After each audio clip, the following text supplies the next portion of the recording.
화제와 감동을 안겨주고 있습니다.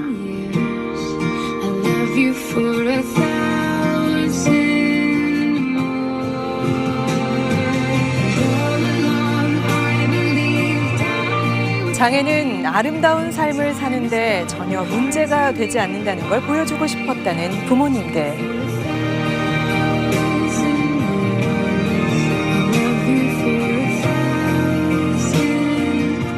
영상을 올린 지 하루도 안 돼 150만 건 이상의 폭발적인 조회수를 기록했는데요.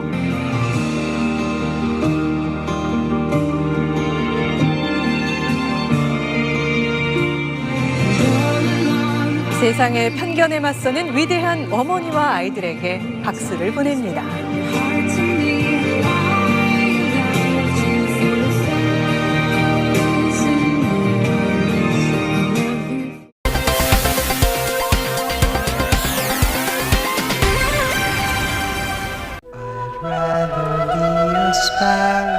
한때 그녀에게도 꿈은 있었습니다. 20대 그 시절 어느 주한 외국 대사관에서 통역 업무를 하던 그녀. 지나가는데 이 사람이 쫓아온 거예요. 쫓아와가지고서는 저도 이제 막상 시간이 됐어요. 차 한잔 하자 막 이러는데 좀 그때 좀 목도 말랐고 그래가지고 뭐 좋다 해가지고 가까운 찻집에 이렇게 들어가서 얘기를 하는데 하지만 그녀의 인생은 한 남성을 만나면서 송두리째 바뀌었습니다. 따귀가 주먹이 되고 발길질이 되고 심해지더라고요.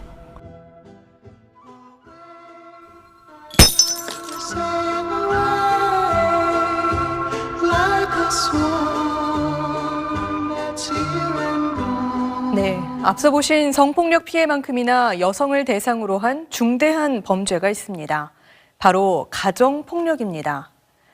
10수년 동안 가정폭력에 시달리다가 어렵사리 저희를 찾아온 한 여성의 이야기를 지금부터 들려드리겠습니다.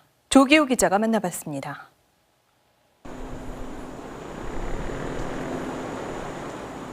올해 44살인 그녀의 고백은 처음부터 충격적이었습니다. 저한테 한 일이 목을 조른 일이었어요. 죽어. 내가 막 이러면서 뭐라고 또 뭐 말도 못하게 욕을 하면서 했는데 제가 그때 이렇게 하면서 잠깐 정신을 잃은 것 같아요. 정신을 잃고 이렇게 해보니까 이 사람이 식칼 있죠. 과도를 갖다가 씩 하면서 씩 웃고 있더라고요. 어떻게 아까 여길 찔러줄까 저길 찔러줄까 얼굴 앞을 막 과도를 갖다가 휘두른 거예요. 그녀의 몸에는 흉기에 베인 상처가 아직 남아 있습니다. 거기서 어디까지요? 여기에서 이렇게 얼굴까지도 여기까지.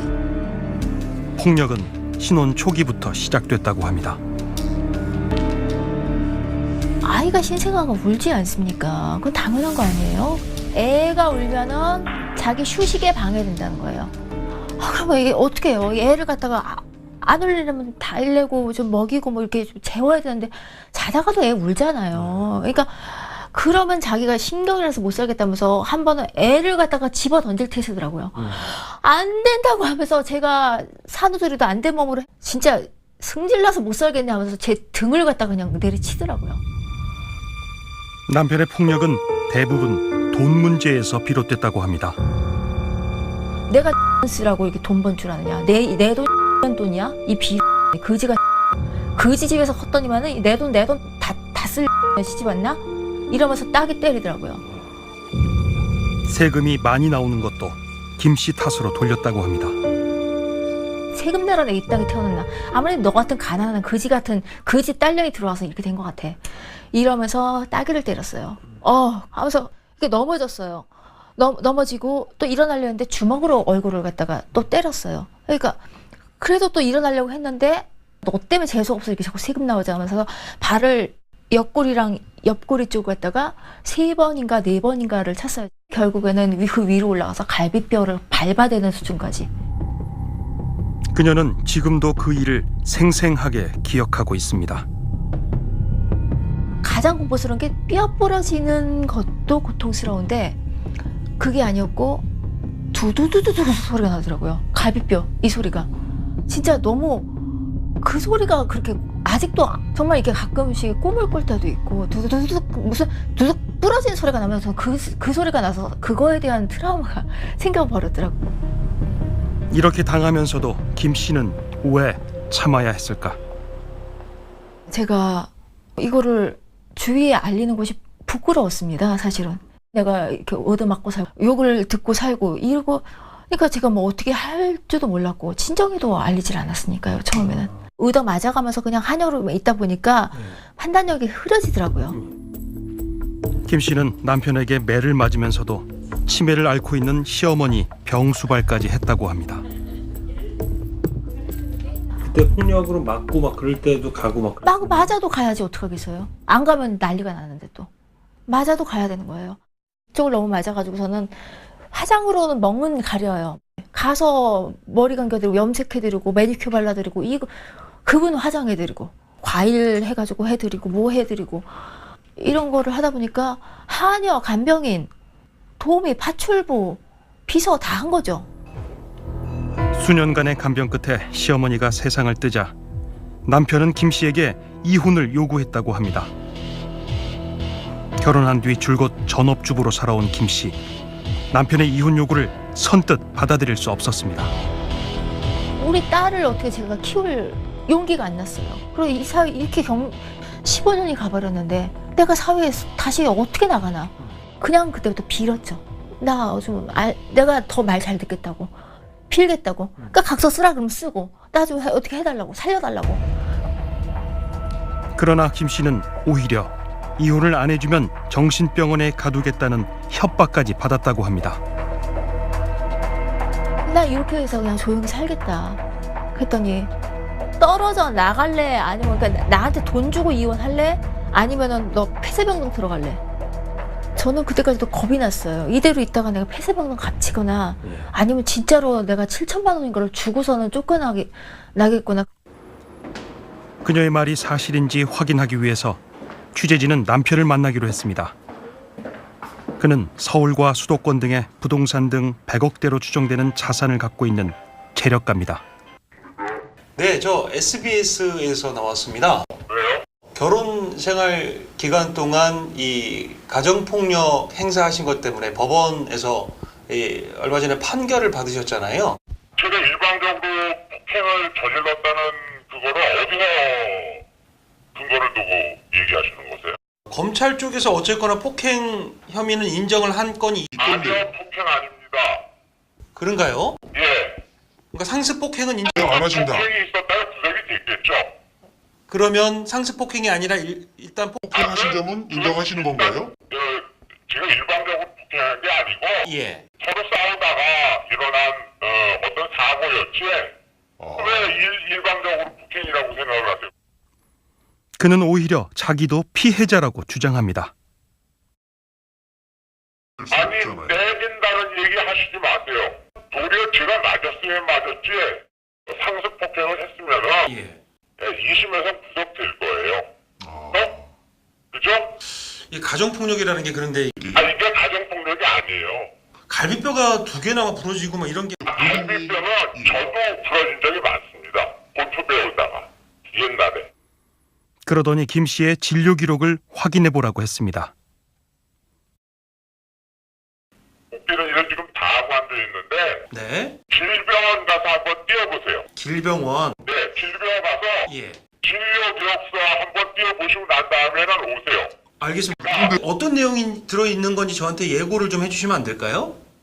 정신이상으로 예. 모든 가족이 예. 폐쇄병동에 입원시키려고 사인한 데 다 있을 겁니다. 가서 보세요. 아, 거기에요? 예. 정신적으로 문제가 있어서 제가 이혼을 한 거예요. 김 씨에게 심각한 정신질환이 있다는 주장입니다. 정신적으로 온사한 여자 같으면 제가 20살이나 어린 여자랑 예. 왜 그렇게 벗어나려고 제가 길을 썩겠어요. 그리고 요즘 세상에 어떤 세상인데 15년 동안을 그냥 뚫고 패면서 살려죠. 그러니까. 결국 그녀는 지난 2016년 남편과 이혼했습니다. 그런데 그게 끝을 의미하는 건 아니었습니다. 이혼하고 병원에 갔어요. 신경외과에 갔는데 이제 2016년 9월 2일 날 이혼이 되고 2017년 1월이었습니다. 수면 때문에 잠을 못 자는데 그래서 그 약을 달라고 갔어요. 갔는데 약을 못 드리겠는데요. 네. 저기 그러면서 굉장히 곤란해하시는 거예요. 그래서 왜 그렇습니까? 했더니 아니 얼마 전에 스틸록스였나 봐요. 스틸록스를 이렇게 왕창 타셨는데 저 스틸록스 안 먹. 스틸록스가 졸피뎀 성분으로 강한 수면제입니다. 예. 저 안 탔어요. 아 이거 탔다고 이렇게 나오는데요. 무슨 일인지 알아보니 전 남편이 김 씨의 명의를 도용해 지난 10년 동안 각종 약을 몰래 처방받은 겁니다. 너무 황당해가지고 공단을 갔어요. 가서 3년치 좀 떼주세요. 그래서 했더니 와 이건 뭐 장난이 아니더라고요. 5년치 했더니 아 이게 아닌 거예요. 더 장난이 아니에요. 더 많아요. 그래서 아 저기 잠깐만요. 이게 언제까지 됩니까? 그때 10년치 되고 10년 전 건 없습니까? 그랬더니 폐기된대요. 없대요. 외국 영주권자인 그녀의 전 남편. 그가 명의를 도용한 이유는 뭘까? 김 씨의 변호인을 만났습니다. 뉴질랜드 영주권을 가진 사람이지만 그 영주권이 있다고 해서 뉴질랜드에서 평상시 거주하는 사람이 아니라 그 영주권을 유지할 만큼 1년에 기껏해야 한 달 정도만 외국에 나가 있고 나머지 동안에는 내내 한국에서 생활하면서 그런데 이 사람이 여기 한국에서 만일 이제 정상적으로 건강보험에 가입해 있으려고 하면 자산이 워낙 많기 때문에 그렇기 때문에 보험료를 꽤 내야 됩니다. 그게 싫었던 거예요. 이혼 뒤 김 씨가 명의 도용을 신고하자 전 남편이 한밤중에 찾아왔다고 합니다. 왜 찾아온 거예요? 집에? 제가 공단건으로 신고가 들어가니까 죽여버리겠다고. 너만 죽이면 된대요. 그러면서 찾아와서 예, 찾아와서. 문을 안 여시니까. 아니요, 그 제가 열겠어요?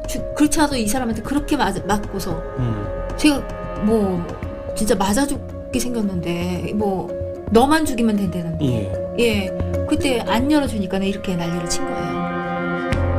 김 씨는 그날 밤새 두려움에 떨었습니다. 화면으로 딱 처음 봤을 때 네, 전 남편이죠 그때는? 전 남편이죠. 예. 네. 모습을 봤을 때 딱 어떠셨어요? 너무 무서웠어요. 무섭고 그때 저는 이 사람이 저를 그렇게 때리고 막 뭐를 이런 긋고 뭐 이런 걸 안 했다면 모르겠는데 그거를 15년을 당한 저는 피해자인데 무슨 생각이 나겠어요? 그냥 머리가 하얘지고 그냥 무섭다 두렵다 아무것도 할 엄두가 안 나서 한 잠도 못 자고 그냥 발발발발 떨기만 했었어요. 전 남편은 건강보험 명의를 도용한 사실도 김 씨가 이미 알고 있었다고 주장합니다. 처음 시작이 제가 그거를 모르게 이제 내가 그거를 했다고 그러는 건데 네. 모를 수가 있을까요? 예? 15년 동안 같이 살았는데 어찌됐건 네. 또 여자 거예요. 여자 거예요. 예. 여자 건데 남자가 가서 어느 병원에 가서 진료해달라고 그러면 해줄까요? 하지만 법원은 전 남편이 의사 2명의 도움을 받아 10년간 86차례 전처와 전 장모의 명의를 몰래 썼다고 판단했습니다. 처방전을 써준 담당 의사의 얘기 역시 전 남편의 주장과는 달랐습니다. 건물주의 친구예요. 예. 여기 동창입니다. 제가 거기 새들어 지금 있는 겁니다. 10년, 지금 15년째. 어쩔 수가. 예, 그 처음에 그 주인이 저한테 전화 걸어가지고 내 친구인데 해주라. 그래서 제가 그렇게 시작을 한 거죠, 처음에. 여자 이름으로 돼 있었지만 그가 건물주의 친구라서 몰래 처방을 거절하기 힘들었다는 겁니다. 결혼하고 나서 한 석 달 있다가 저한테 부탁을 하더라고요. 예. 저는 경험도 없었고, 저 세입자고, 제가 무슨 힘께서 상황도 모르고 이제 이렇게 한마디로 엮인 거죠. 그렇다면 김 씨에게 격리시켜야 할 정도의 정신적 질환이 있다는 전 남편의 주장은 어떨까? 항우울제 그 처방을 받았고 그다음에 수면제 처방을 받았습니다. 그런데 그거를 가지고 계속 뭐냐면 정신병자로 물은 것입니다. 김 씨가 법원에 제출한 정신감정서를 확인해 보니 망상적 증상이나 조현병으로 의심할 만한 증상은 관찰되지 않은 것으로 나왔습니다. 지난해 여름 법원은 한 달에 100만 원씩 양육비를 지급하라는 이행 명령을 내렸습니다. 하지만 전 남편은 일부 양육비 지급을 차일피일 미루며 오히려 감액을 신청한다고 김 씨에게 통보한 상태입니다. 제 인생에서는 사실 그 사람 눈에만 안 띄었으면 이렇게 인생을 저는 도둑 맞았거든요. 우리나라 가정폭력 실태를 살펴보면 가정폭력 사범은 지난 2012년부터 16년까지 4년 동안 17배 정도 늘었습니다. 재범은 같은 기간 동안 20배나 증가했습니다.